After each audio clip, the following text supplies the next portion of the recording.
F'dawn il-ġranet tar-Randan, il-bibien tal-Kunvent tas-Sorijiet tal-Karità ta' St. Jean Antide fil-Gudja miftuħa bera. Jiftħu fuq spazju għat-talb, paċi u mistrieħ.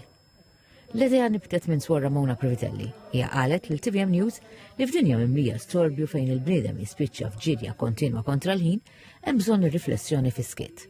Mill-bibien il-ġewwa tal-Kunvent id-dawl li nemnem tax-xemat fl-art idaħluk fl-ispazju ta' riflessjoni. U eżerċizzjaw ħafna fil-parroċċi.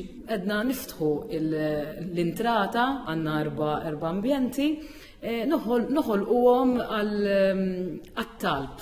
Amma t-talb personali tista' ddum 5 minuti, tista' ddum sija, it's your time, dumu kemm tridu. Il-fatt li tajnihom okkażjoni jifqu dak il-ftit minuti mill-ġen tal-ħajja.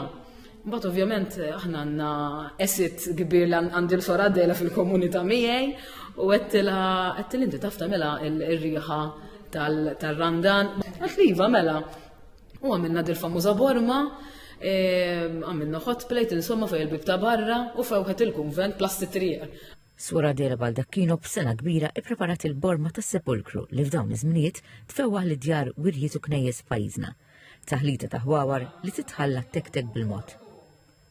Suor Adela tinqala mezz biex issajjer u bħal da żmien issiba taħmil fi golli l-ħlewwiet tal-ajt. Kollha l-kawża ġusta bil-flus miġbura jmorru għall-karità.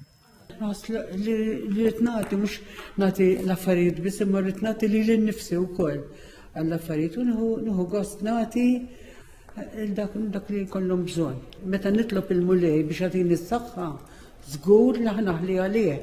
Ġifieri allura jiena żgur illi dak il-ferħ li jtini li ngħin qed nagħti parti mill-saħħa tiegħi. Il-ħin Suor Adela ma tħallih jaħrab.